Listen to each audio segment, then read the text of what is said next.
Bonjour à tous. Merci de nous rejoindre ce matin avec notre horaire décalé de 11h à 11h30 pour un format d'une trentaine de minutes pour évoquer ensemble aujourd'hui l'IA dans le process de recrutement.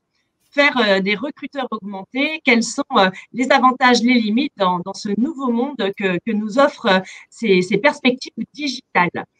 On a la chance d'accueillir Marlène Rollet, consultante à l'APEC, qui va nous faire bénéficier d'une étude prospective de l'APEC. Bonjour et Laurine Jandot. Bonjour. Que vous connaissez, Laurine, qui co-animera aussi ce webinaire. Avant toute chose, on va vous demander dans le chat de nous confirmer que vous nous voyez bien, que vous nous entendez bien. Un petit mot pour nous le dire. Super, les premières réactions sont positives, donc on n'a pas de problème technique. C'est une bonne nouvelle. L'idée ce matin, plus que sur d'autres webinaires où on essaye de donner des conseils et de faire de la transmission, c'est vraiment qu'ensemble, nous nous posions des questions et que nous puissions soulever plusieurs problématiques et plusieurs interrogations qu'on a tous. Entre l'innovation, l'humanisation des process de recrutement, c'est quand même le cœur de ce que l'on vit actuellement. On lancera des sondages. On a une partie sondage à droite de votre écran qui nous permettra d'avoir une interaction avec vous. Et puis, toujours dans le sens de garder une certaine interactivité, on vous invitera à faire part de vos réactions et à poser des questions. N'hésitez pas pendant nos interventions à noter vos réactions et ces questions. On les prendra après. Et Marlène, Laurine ou moi-même, on sera une joie d'échanger avec vous. Mais on est vraiment sur un temps d'analyse et d'échange. Alors, Laurine, est-ce que tu veux bien nous faire une première partie d'introduction? C'est parti. Alors, tout d'abord, sur cette introduction, on va voir globalement qu'est-ce que l'IA et quel est l'impact, qu'est-ce que ça apporte globalement au recrutement. Donc, l'IA, l'intelligence artificielle, ça correspond à l'ensemble des théories et des techniques qui permettent en fait de développer des programmes informatiques bien souvent complexes qui vont être capables en fait de simuler certains traits de l'intelligence humaine. Donc, dans le recrutement, par exemple, ça permet d'analyser rapidement des profils de candidats, d'identifier directement des talents qui vont être en adéquation avec le poste ou pourquoi pas avec l'entreprise, les valeurs qu'elle partage. Ça peut permettre aussi de faciliter le sourcing en faisant ressortir rapidement des candidats qui peuvent correspondre, en ayant une analyse rapide et pourquoi pas un matching entre le candidat et puis l'offre. Et puis toujours, bien sûr, l'intelligence artificielle, elle permet de se baser sur des critères qui vont rester objectifs. L'intelligence artificielle dans le recrutement, du coup, ça permet de mettre de côté les biais liés à l'humain et du coup de gagner en efficience et en objectivité. Donc, ça permet d'automatiser des tâches, d'accompagner le recruteur, donc dans toujours plus de précision et dans une meilleure sélection de ses candidats. Ça optimise son processus, on analyse objectivement. Et du coup, tout ça, ça permet, mis bout à bout, de limiter les erreurs de recrutement qui peuvent être liées simplement à une interprétation, un ressenti qui est complètement humain. Aujourd'hui, on peut même dire que quand on interroge les recruteurs, 39% d'entre eux affirment souhaiter tirer parti de l'intelligence artificielle pour rechercher des talents. Alors après, à voir dans quelle mesure est-ce qu'on peut le mettre en pratique et quelles sont les limites de cette intelligence artificielle. Donc ça, Marlène nous en dira plus sur le sujet. Mais globalement, voilà ce qu'on peut en ressortir et de base, comment les recruteurs se sentent vis-à-vis de l'intelligence artificielle qui va être de plus en plus présente dans le recrutement. En effet, ce que tu viens de nous souligner, Laurine, c'est des promesses que font les spécialistes de l'intelligence artificielle. Est-ce que c'est ce qui va se passer? On ne le sait pas encore aujourd'hui et on n'a pas de complexe chez Altagil de se dire on ne sait pas. On ne sait pas et à travers différentes analyses, on va pouvoir avancer ce matin. Mais en effet, il y a beaucoup de promesses qui sont faites sur cette intelligence artificielle de trouver le candidat idéal grâce à la machine. Mais est-ce que vraiment on va tendre sur cette dynamique-là. Et on va laisser Marlène prendre le relais pour cette étude APEC. Merci pour cette belle introduction, mesdames. Alors effectivement, il y a de très belles promesses. Hein. On est encore beaucoup au stade de l'expérimentation, hein, donc c'est pour ça que c'est pas facile de se prononcer de façon tranchée aujourd'hui. Mais il y a clairement, quand la machine est bien faite, il y a clairement de l'automatisation à aller chercher, un gain d'efficacité, un gain de temps. Après, c'est toujours en faisant attention, en connaissant ces outils, en prenant du recul et en se posant les bonnes questions aussi qu'on va se mettre des garde-fous pour justement que ces solutions, elles ne deviennent pas aliénantes, elles ne soient pas aussi dangereuses hein, dans la sélection. Enfin, on verra, il y a plusieurs biais possibles, plusieurs risques, qu'on ne soit pas justement à l'inverse dans la discrimination, qu'on n'aille pas vers une régression en termes de diversité. Hein, ça, c'est les risques forts. Mais en tout cas, il y a clairement des choses à aller exploiter pour redorer un petit peu le métier de recruteur qui aujourd'hui perd beaucoup de temps sur la partie sourcing administratif et qui demain, grâce à ces solutions, hein, qui d'ailleurs pour la plupart s'industrialisent beaucoup sur cette partie sourcing administratif, grâce à ces solutions, le recruteur va pouvoir redévelopper des compétences qui sont vraiment des valeurs ajoutées dans le recrutement. Alors, juste une petite introduction. Déjà, Laurine a posé la définition, donc je ne vais pas revenir dessus. Hein. Vous avez un petit rappel, une synthèse à gauche de cette définition. Plus largement, c'est intéressant quand même de savoir un petit peu le jargon quand on parle d'intelligence artificielle, parce que si on ne s'y est jamais penché, c'est vrai qu'on a plutôt tendance à mettre cette intelligence artificielle dans le domaine de la science-fiction. Or, aujourd'hui, elle est très, très présente dans nos vies au quotidien. Et puis, ça date pas d'aujourd'hui en plus, hein, puisque dans les années 50, on avait déjà le fameux mathématicien anglais Alan Turing qui prétendait qui avait l'ambition de construire la première machine pensante. Donc voilà. Mais par contre, c'est vrai que c'est un sujet qui paraît parfois un peu hermétique. Donc, c'est bien aussi de définir quelques termes. Déjà, c'est une science qui fait partie c'est une discipline, pardon, qui fait partie des sciences cognitives. Elle fait appel à d'autres disciplines, comme notamment les mathématiques et l'informatique. On est sur un marché appliqué aux entreprises qui est réel. Aujourd'hui, l'intelligence artificielle, en tout cas en 2020, ça représentait 120 milliards de dollars appliqués aux entreprises. Et ce marché devrait doubler ces 5 prochaines années. Pourquoi? Parce que d'une part, il y a l'augmentation des puissances de calcul qui se développe au quotidien très rapidement et on devrait avoir un vrai gap, encore une fois, avec la généralisation de la 5G. Et d'autre part, qu'est-ce qui profite à ce marché? C'est aussi la multiplication des données. Hein, on en parle beaucoup, d'ailleurs, vous le voyez, elle est ici au centre de la diapo, hein, cette data. Pourquoi? Parce que c'est le point de départ, en fait, de toutes les solutions d'intelligence artificielle. C'est la colonne vertébrale du système, en gros. Et plus cette donnée, elle est qualifiée et quantifiée, hein, d'ailleurs, on parle de big data, plus elle a de la valeur. Alors, pour concrétiser les choses, en recrutement, les données, c'est quoi? C'est par exemple les CV, les offres, qui nous viennent de plusieurs sources, comme les réseaux sociaux professionnels, les job boards, les sites d'emploi et autres. L'intelligence artificielle, en tout cas pour les solutions qui sont aujourd'hui industrialisées, commercialisées, notamment dans le recrutement, va s'appuyer essentiellement sur des algorithmes. Hein, les algorithmes, on se le rappelle, c'est des suites d'instructions qui permettent de résoudre un problème et d'obtenir un résultat voulu.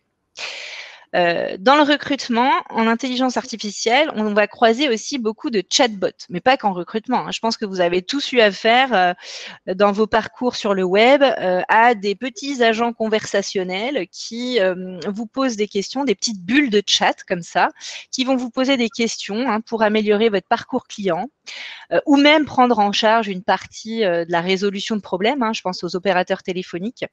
Et en fait, ces petites bulles de chat, elles sont gérées par des robots. Hein, c'est pas forcément des humains qui y a derrière ces chats. C'est ces agents conversationnels qui vont aller vous apporter des réponses à vos questions à partir d'une base de données de réponses d'ailleurs suffisamment importante. pour y répondre. Et on a un concept aussi qui est très important quand on parle d'intelligence artificielle pour savoir comment ça fonctionne, c'est le machine learning, hein, qui est un concept qui permet à une machine de déduire automatiquement la règle à suivre uniquement à partir d'un volume de données qu'on lui aura paramétré. Et ce machine learning, donc ça, c'est un concept qui a émergé dans les années 80.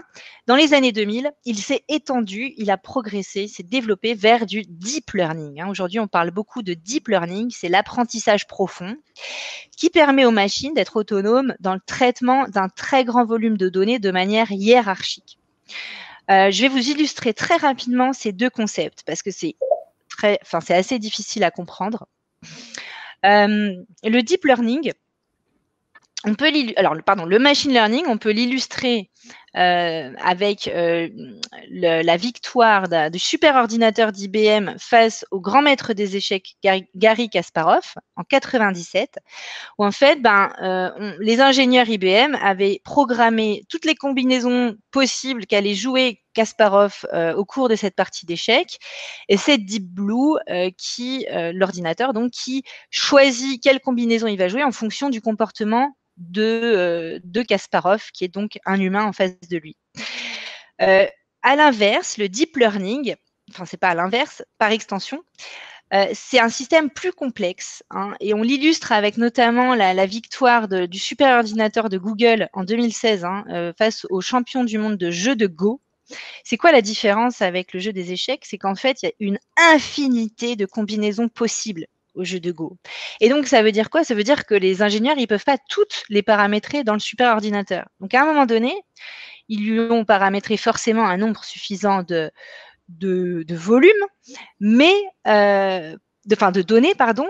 Mais par contre, c'est à un moment donné l'ordinateur qui prend la main et qui déduit des combinaisons en fonction du comportement du joueur humain en face de lui. Et donc, on parle d'IA forte, IA faible. Justement, le deep learning, c'est de l'IA forte, hein, c'est de l'intelligence artificielle qui s'appuie sur des réseaux neuronaux, et c'est là-dedans, dans cette IA forte, qu'on a le plus de développement aujourd'hui. L'IA faible, c'est des tâches beaucoup plus ciblées, beaucoup plus spécifiques, qui vont être réalisées par des solutions d'intelligence artificielle. Laurine, on peut passer à la diapo suivante. Pas de souci. Super, merci. Alors, pour entrer dans notre sujet du recrutement, maintenant qu'on a bien posé le cadre, un peu le décor de cette intelligence artificielle, ça va paraître peut-être plus abordable. Juste déjà en introduction, sachez que l'intelligence artificielle, elle est aujourd'hui utilisée en RH sur bien d'autres volets que le recrutement, en tout cas développée, sur d'autres volets, comme le volet administratif, mais aussi la formation, la gestion des parcours professionnels. On a plein de choses qui se font, donc ça peut être intéressant de s'y pencher aussi. Mais là, on est aujourd'hui ici pour parler de recrutement et de l'IA dans ce recrutement.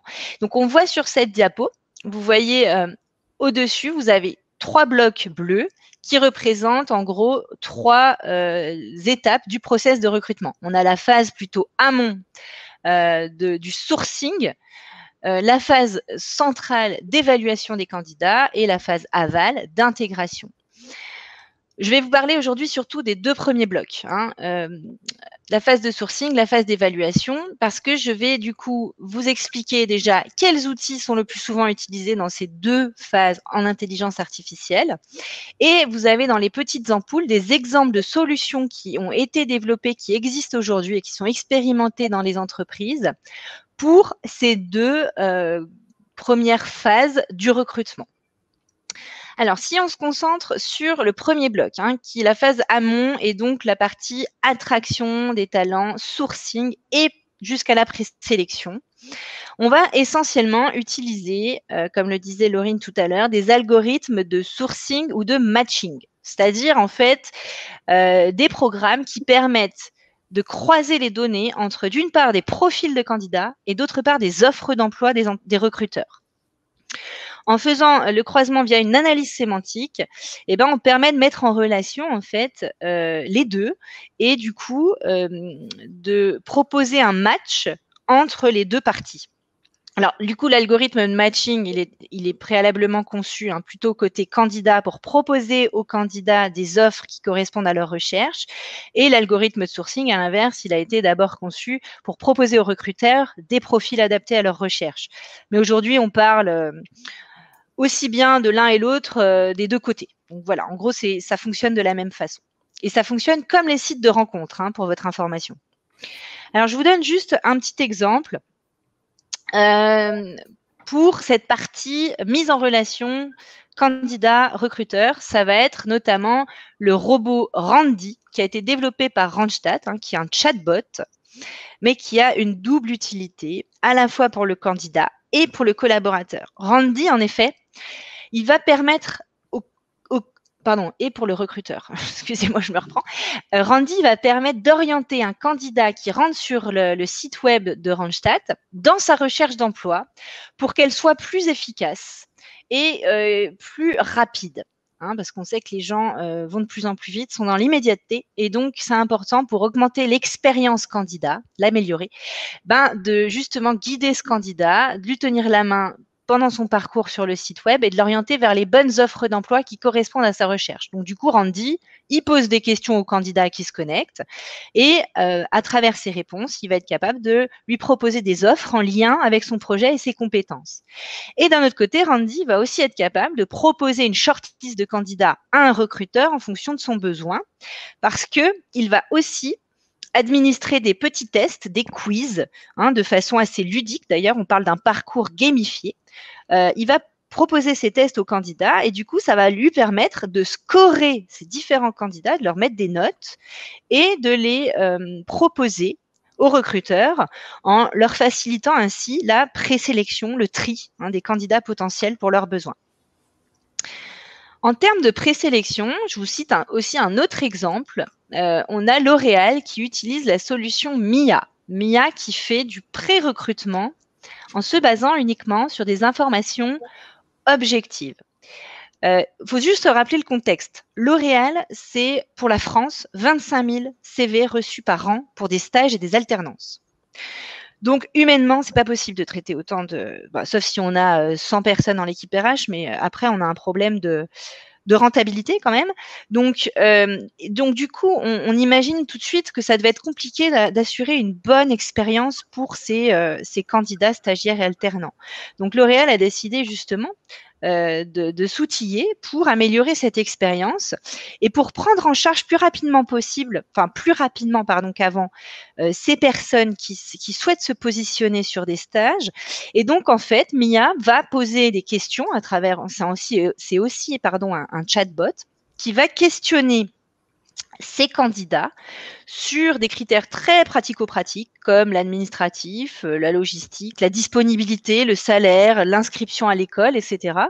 Et donc, va pouvoir plus rapidement les orienter vers les besoins qui leur correspondent, mais aussi plus rapidement, cordialement les éconduire si jamais justement ces personnes ne correspondent à aucun besoin aujourd'hui dans l'entreprise.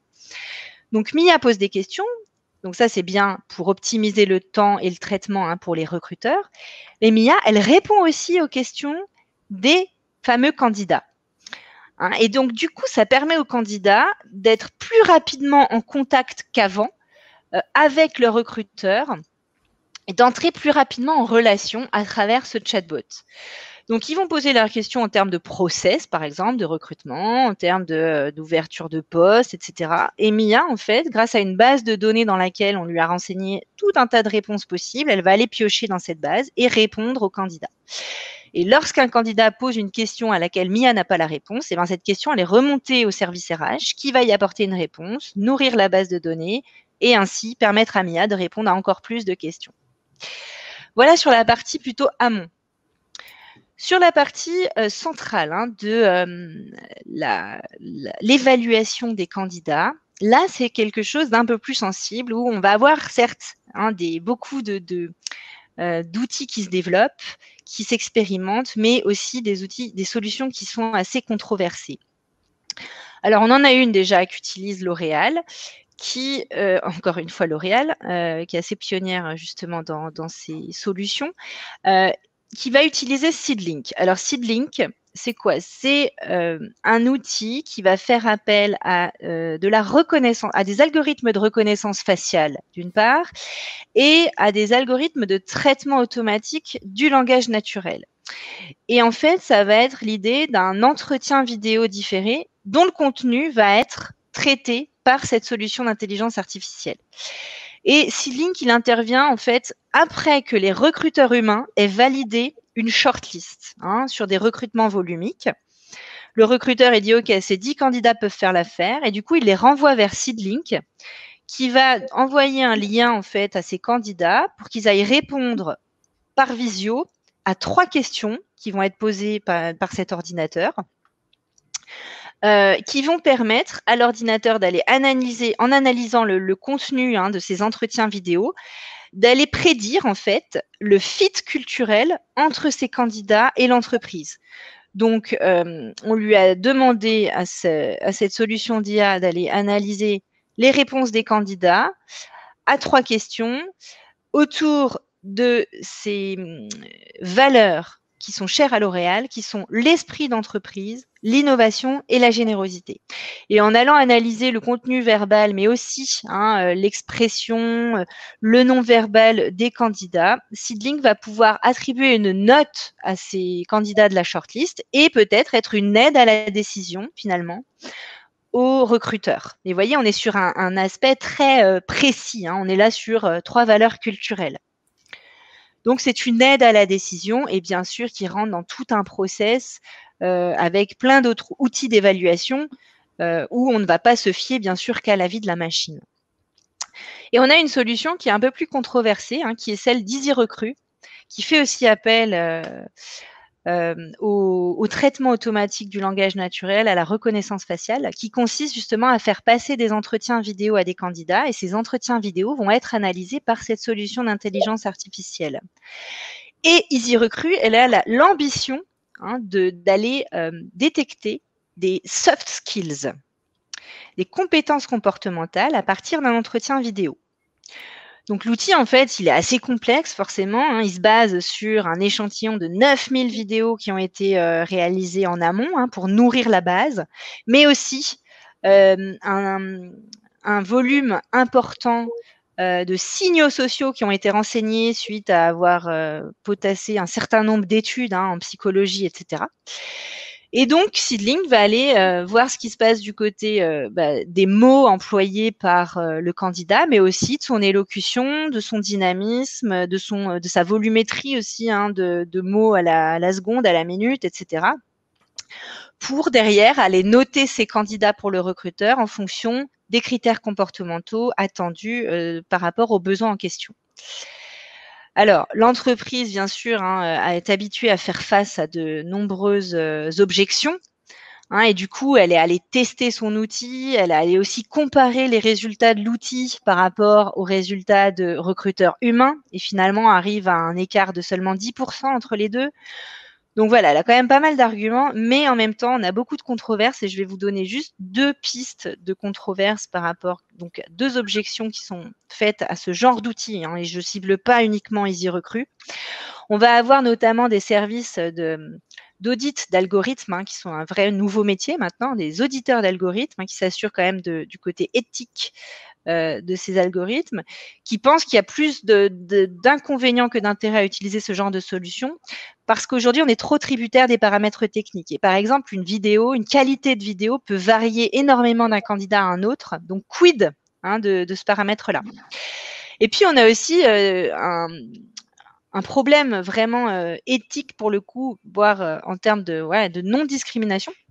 On a une chercheuse du MIT qui se bat pour justement le côté équitable du traitement algorithmique, qui a fait des recherches, notamment sur des outils plutôt américains, Microsoft, IBM, etc., et qui a trouvé dans ses résultats de recherche que le taux d'erreur de ces outils, d'entretien différé notamment, était peut-être d'1% pour le traitement d'entretien passé par des hommes blancs, alors qu'en fait, il était de 35% pour des entretiens passés avec des femmes qui ont la peau foncée. Donc, on a un vrai problème de traitement, en fait, en tout cas de rendu suivant qu'on soit un homme blanc ou qu'on soit une femme à la peau foncée. Donc, une vraie alerte là-dessus. Et puis, il y a aussi le côté déontologique, à savoir, est-ce qu'on informe, est-ce qu'Easy Recruit ou le recruteur informe bien le candidat qui va passer un entretien différé que le contenu de sa vidéo va être analysé par une solution d'IA. Donc ça, c'est aussi une alerte importante à avoir en tête. On peut passer à la suite, Laurine, si tu veux, ou Marion. C'est bon. Merci beaucoup. Voilà, donc vous avez vu plein de solutions en développement, des choses qui sont déjà expérimentées. Vous pouvez facilement trouver des témoignages justement des entreprises qui les utilisent. On va reprendre un peu de hauteur. Maintenant, là, on était dans le côté très pratique du comment ça marche. Reprendre de la hauteur pour voir un peu l'impact de tout ça sur le métier de recruteur. Effectivement, on l'a vu, il y a une vraie opportunité d'aller gagner du temps. Dans cette partie, vous le voyez à l'écran en bas à droite, il y a un graphe qui montre le temps consacré par un recruteur à la partie sourcing, à la partie entretien et à la partie administrative. Il y a une vraie opportunité avec ces solutions d'intelligence artificielle, surtout sur la partie amont, et c'est là aussi qu'elles sont le plus solides et le moins controversées, d'aller gagner du temps sur ces deux dimensions du travail de recruteur pour augmenter le temps disponible pour la passation d'entretien, parce que c'est quand même là la valeur ajoutée d'un recruteur. Ça va être aller déceler des compétences qui ne vont pas être possiblement décelables par une solution d'intelligence artificielle, d'aller questionner la motivation du candidat, d'aller questionner son potentiel. Et donc, si le recruteur pouvait se reconcentrer sur cette valeur ajoutée et du coup se développer lui-même, développer ses propres compétences sur cette dimension, on y gagnerait beaucoup en termes d'intérêt sur le métier et puis aussi de rôle stratégique dans le process. Donc, bien sûr, après, ça suppose un certain nombre de défis et ça veut dire aussi toujours d'avoir ça à l'esprit, c'est-à-dire d'utiliser ces solutions et ces outils au service de notre décision de recruteur pour nous faire gagner du temps en faisant attention justement de ne pas être trop tributaire de ces outils et surtout de se retrouver en fait esclave de la machine si jamais on la comprend pas bien. Si jamais elle n'est pas bien paramétrée, elle n'est pas performante, ça peut aussi conduire à une perte de temps parfois, si on n'y est pas bien formé ou si ce n'est pas une bonne solution. Donc, toujours avoir ça à l'esprit, d'être dans cette complémentarité. Mais en tout cas, il y a vraiment des choses à faire à ce niveau-là. Et ça, justement, Marion et Laurine vous en parleront avec la solution Softy notamment. On peut aller à la dernière diapo si vous le souhaitez. Et puis, du coup, conclure sur les effets positifs et les limites de l'intelligence artificielle en recrutement, selon l'étude prospective qu'on a pu mener à l'APEC. On vous a ici synthétisé un certain nombre d'éléments. Alors, vous l'aurez compris, je ne vais pas m'attarder vraiment sur les effets positifs puisque on l'a vraiment mis en avant, le principal qui est ce gain de temps. Alors, par contre, c'est toujours en ayant en tête quand même que la machine, l'outil sera fiable si on a suffisamment de données de qualité. Toujours aussi avoir ça en tête. Et donc, ça marche vraiment bien sur des recrutements volumiques où on a en face aussi des candidats en nombre suffisant, des profils en nombre à exploiter, etc. Côté limite, la principale limite que je voudrais porter à votre connaissance aujourd'hui, au-delà, bien sûr, de la limite de quid des soft skills, est-ce qu'une machine est vraiment capable d'analyser des compétences, etc. Et ça, Marion et Laurine vont pouvoir aussi nous apporter des choses là-dessus. Mais moi, ce qui m'intéresse beaucoup en termes de limites, c'est justement attention à l'uniformisation des profils et aux biais discriminatoires qui peuvent être justement vraiment présents dans ces solutions. Parce qu'en fait, il ne faut pas oublier que les solutions, elles fonctionnent à partir des données qu'on leur a renseignées. Et les données, elles reposent généralement sur les décisions passées de recruteurs humains qui eux-mêmes ont parfois pris des décisions avec des préjugés, avec des pratiques discriminantes, qu'ils le veuillent ou non d'ailleurs, que ce soit inconscient ou conscient, hein, c'est pas l'idée là de faire un procès, c'est pas du tout le cas. Par contre, c'est une réalité. Donc, attention, parce que du coup, on a ces données qui ont déjà des biais, et les algorithmes derrière qui vont exploiter ces données vont avoir tendance à reproduire ces comportements, à vouloir du coup proposer le même type de profil que les profils qui ont été choisis par ces recruteurs humains et qui ont réussi l'étape de recrutement. Et donc, quid de la diversité dans le recrutement et aussi alors, il y a la diversité d'une part, si là, on parle plutôt de discrimination, mais il y a aussi l'uniformisation des profils qui peut être dangereuse à l'heure où, justement, dans les entreprises, on va avoir besoin de soft skills, on va avoir besoin de compétences qui ne vont pas être détenues par les machines. Donc, on veut des profils atypiques, on veut des gens qui pensent hors cadre, qui soient créatifs, etc. Et donc, ça suppose aussi d'aller piocher dans différents types de profils. Or, avec l'algorithme, on a un risque justement d'avoir une uniformisation de ces profils. D'ailleurs, on peut citer l'exemple d'Amazon qui a laissé tomber son robot qui avait du coup fini par ne proposer que des profils masculins, en fait. Avec le machine learning et les données qui lui étaient intégrées, ce robot, au final, finalement, il ne proposait plus que des profils masculins. Donc là, on avait un petit problème en termes de diversité, en termes de genre notamment. Et puis pour terminer, et puis après, je laisse la parole à mes deux consoeurs, deux questions intéressantes. Ça veut dire, d'une part, si on utilise de plus en plus l'IA en RH, ça veut dire que les RH vont devoir développer des compétences en data mining, data visualization, bref, tout ce qui touche à la data. Parce qu'il faut être capable de la qualifier, de l'analyser et de la vulgariser pour qu'elle serve la prise de décision stratégique dans l'entreprise. Donc ça, c'est un point intéressant. Et un autre point de vigilance, c'est l'effet boîte noire. L'effet boîte noire des solutions d'intelligence artificielle qui, en fait, signifie l'inexplicabilité de certains algorithmes dans leur fonctionnement, malgré le fait qu'ils arrivent à un résultat satisfaisant. C'est-à-dire que les algorithmes, ils nous permettent d'atteindre le résultat escompté. Par contre, on est incapable à certains moments d'expliquer comment ils fonctionnent. Donc là, il y a une vraie question éthique. Est-ce qu'on peut légalement permettre un algorithme de fonctionner si on ne sait pas comment il marche, Voilà.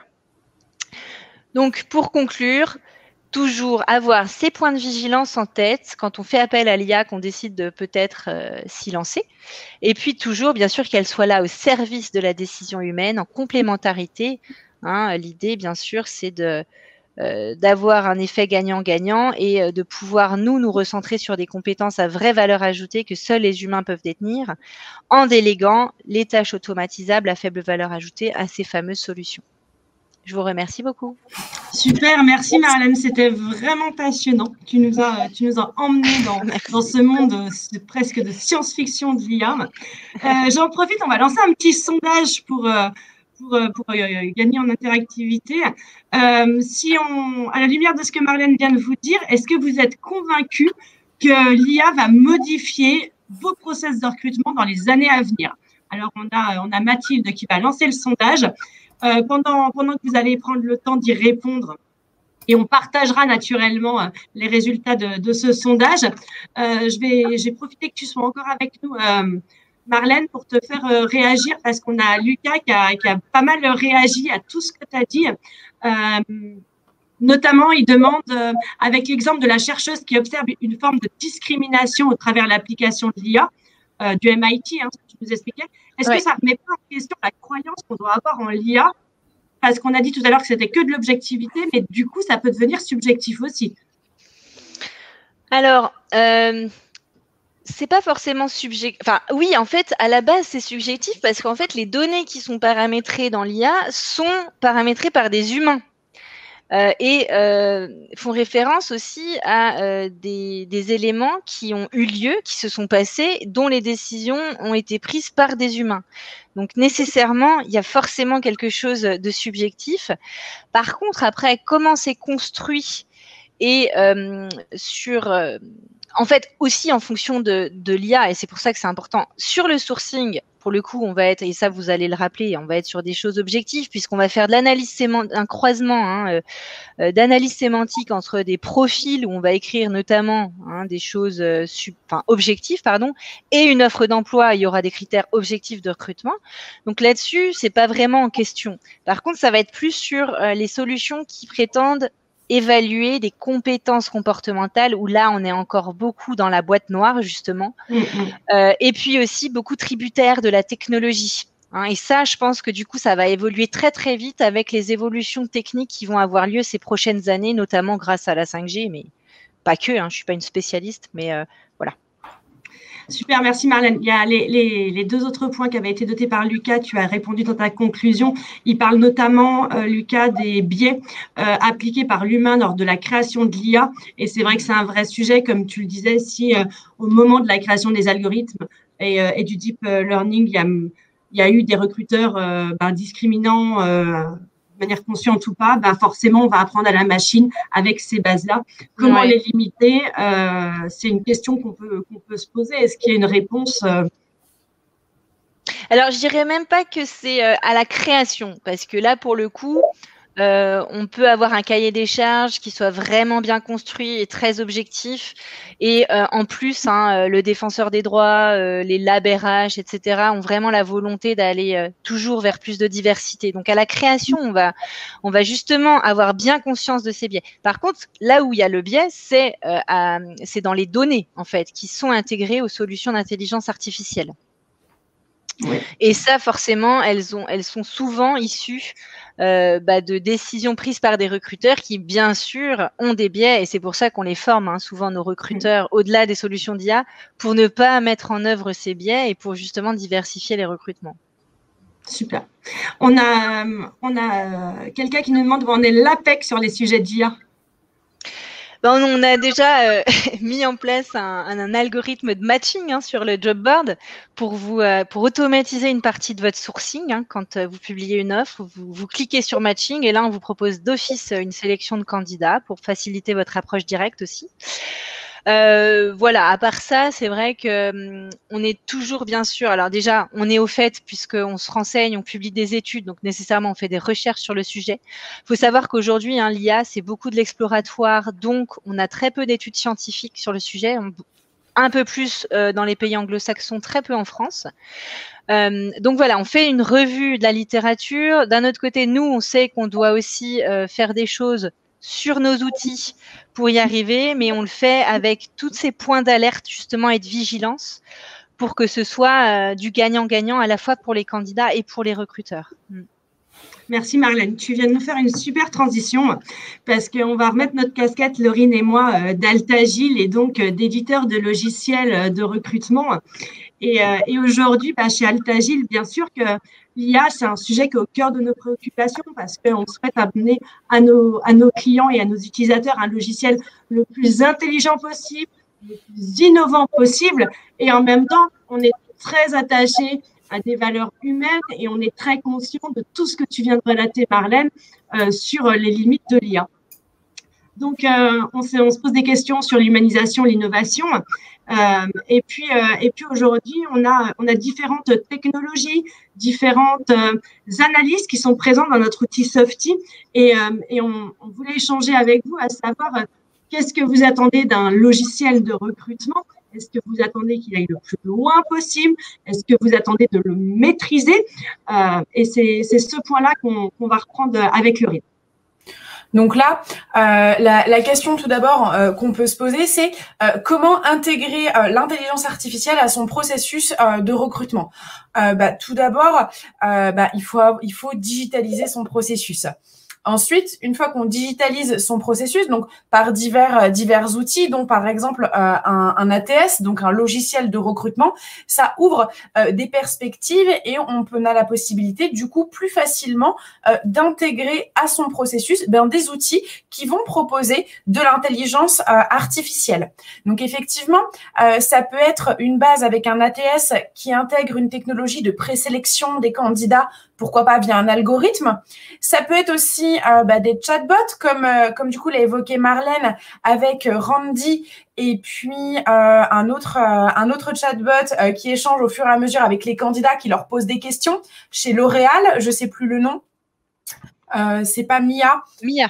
Oui, voilà, c'est Mia. Donc voilà, donc il y a Randy, il y a Mia pour les exemples. Le chatbot, du coup, qui permet aussi de digitaliser son process et d'intégrer fortement de l'IA pour présélectionner ses candidats et puis aussi améliorer leur expérience, pourquoi pas sur un site carrière. Ça peut être aussi des outils qui vont aider les candidats à choisir les offres qui sont en adéquation avec leur recherche, comme par exemple des outils comme CV Catcher qui va être développé par Jobijoba, qui va proposer aux candidats des offres en adéquation avec leurs requêtes, leur localisation, ce qu'ils attendent d'un poste, d'une entreprise.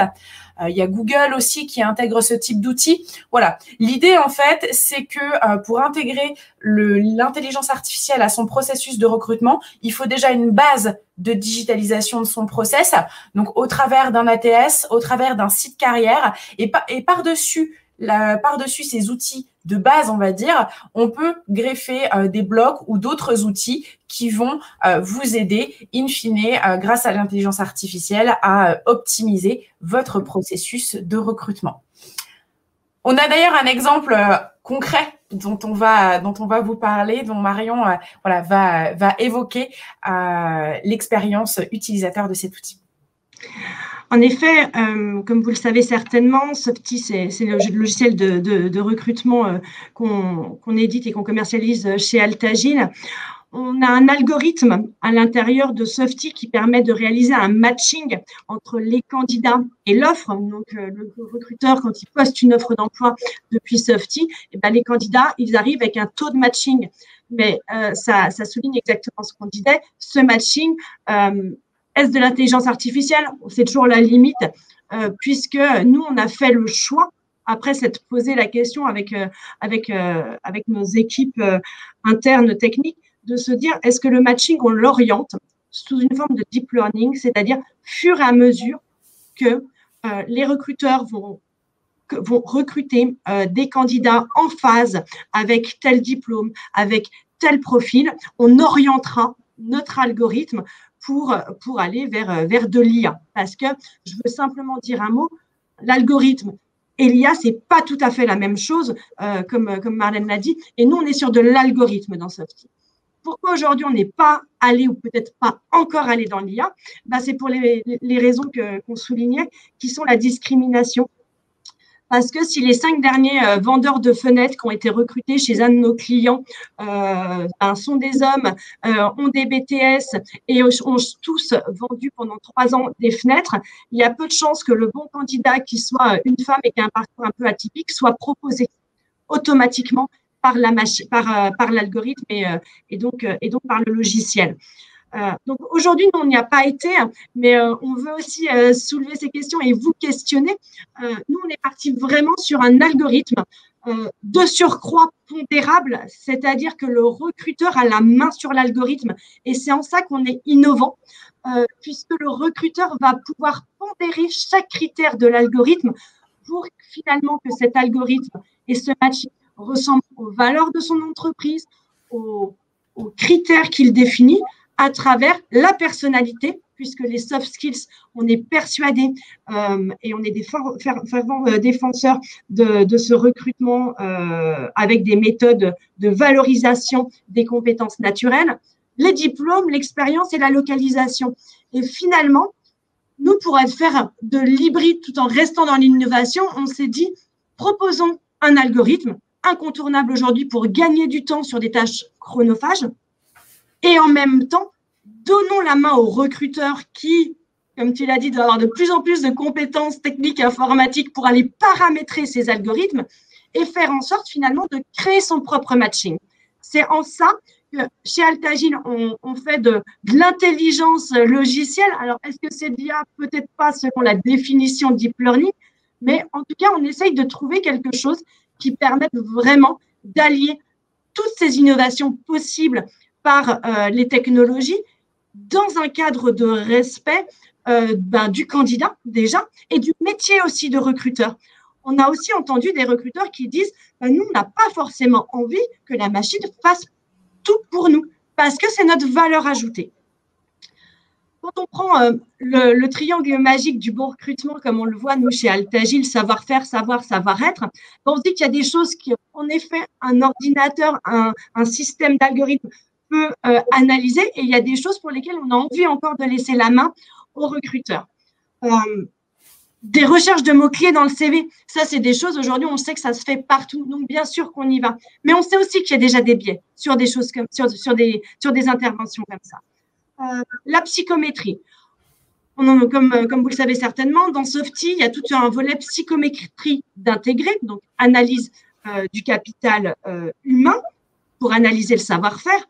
Dans cette analyse psychométrique, est-ce qu'on parle d'IA? Mais les analyses psychométriques, les premières théories, elles sont des années 50. Et finalement, c'était des statistiques, des maths et des échantillons de population qui étaient analysés.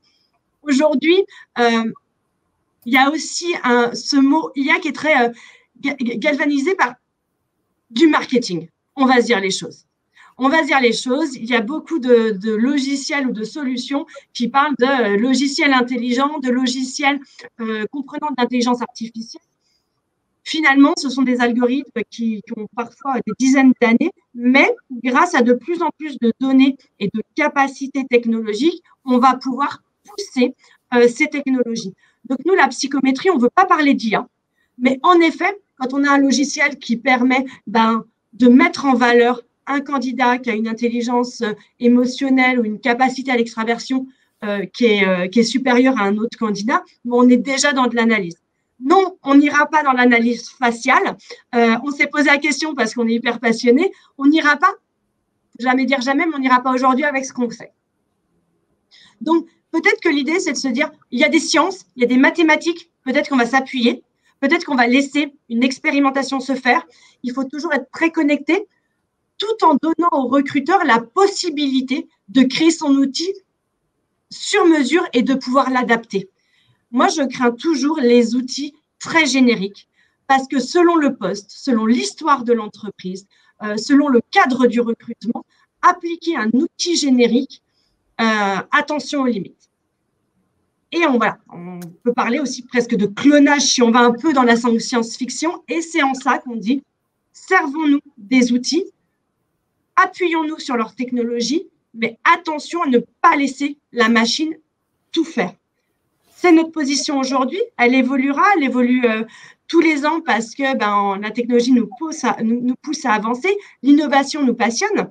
On a 100% des répondants à notre premier sondage qui nous disent que forcément, l'IA va modifier les processus de recrutement des années à venir. Donc, tout le monde est prêt. Ça, c'est une super nouvelle.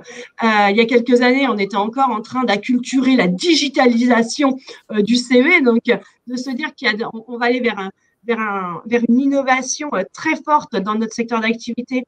On a la chance d'être au cœur de cette machine. La deuxième question que j'ai envie de vous poser à travers un nouveau sondage, c'est est-ce que vous êtes prêts, vous, à automatiser via l'IA 100% de la sélection des candidats? On imagine un logiciel de recrutement, vous postez votre offre, il y a 150 candidats qui répondent et finalement, votre logiciel va vous prévoir dans votre agenda 3 rendez-vous avec les candidats identifiés.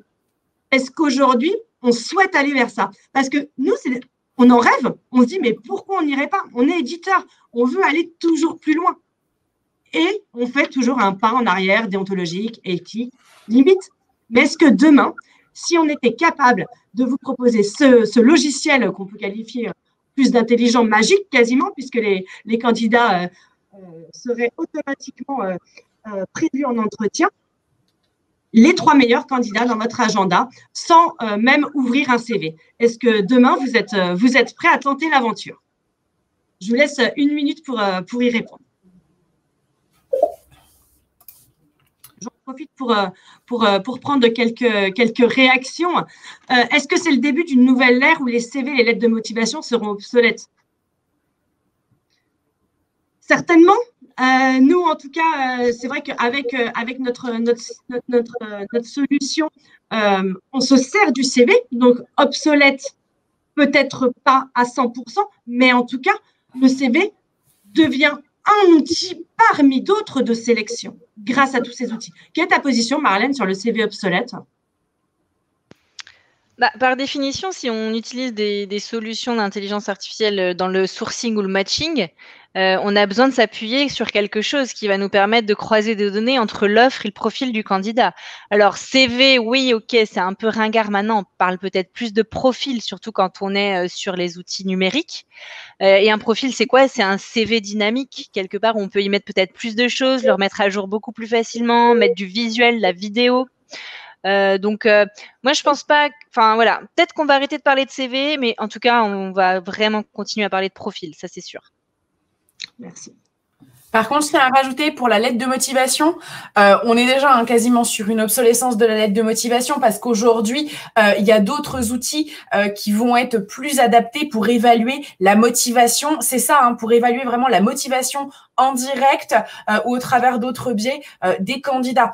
Aujourd'hui, on le voit bien, une lettre de motivation, les 3/4 du temps, c'est un copier-coller d'un modèle trouvé sur Internet. On adapte un petit peu, on change le nom de l'entreprise. Ça n'a plus rien de motivant, ça n'a plus rien de personnel. Surtout qu'en plus, on a lancé une étude chez Altagil. On a fait un petit sondage, en fait, sur différentes plateformes. Aujourd'hui, 96% des candidats préféreront passer un test de personnalité plutôt que de fournir une lettre de motivation issue d'un copier-coller. Donc là, vraiment, sur la lettre de motivation, l'obsolescence, j'ai envie de dire que oui, qu'elle prend d'autres formes et qu'on mesure la motivation d'un candidat par d'autres outils. C'est évident. Et en effet, ce sondage qu'on avait lancé était très intéressant parce qu'il y avait encore beaucoup de recruteurs qui craignent de rentrer dans cette démarche-là par rapport à l'image candidat et à l'expérience candidat. Et finalement, quand on leur dit, mais les candidats sont prêts, ils sont intéressés par exemple, passer en effet un test de personnalité plutôt que fournir une lettre de motivation. Ça humanise, pour le coup, la présélection plutôt que par une lettre. Et on a quand même 63% de nos votants du matin qui nous disent que non, ils ne vont pas automatiser 100% de leur présélection via l'IA. Je pense que ce qu'on peut en conclure sur ce panel du matin, c'est que oui, tout le monde est conscient que ça va révolutionner. On a envie d'y aller, mais tout le monde est aussi très conscient, en tout cas la majeure partie d'entre vous sont conscients des limites et on y va, mais comment on y va et quelles sont les limites et jusqu'où j'y vais. Et c'est là où je pense que dans chaque entreprise, il faut poser les choses, se faire accompagner par des éditeurs, par des gens comme Marlène de l'APEC pour accompagner aussi cette digitalisation globale parce que à chaque étape, on voit qu'il y a des outils et c'est là où on se dit on veut gagner du temps, on veut gagner de la performance, mais ne pas perdre en qualité ou en humanité. Et c'est un peu le sujet de toutes ces évolutions. Je regarde si on a d'autres points, puisqu'on a largement débordé, mais c'était trop passionnant pour s'arrêter. J'ai Joseph qui nous dit qu'effectivement, l'IA se base sur les machine learning, comme on l'a dit. Il y a beaucoup d'études de recherche sur les réseaux de neurones qui travaillent principalement sur les réseaux de neurones. Merci pour cette information. On sent qu'on a affaire à un spécialiste. On est ravis d'avoir passé ce temps avec vous. On espère qu'on aura l'occasion de poursuivre nos échanges si vous le souhaitez. Un grand merci à Marlène de sa réactivité à l'invitation et de sa disponibilité ce matin avec nous. Et puis, on espère vous retrouver rapidement. Merci beaucoup. Très bonne journée. Merci, une très bonne journée. Au revoir. Au revoir.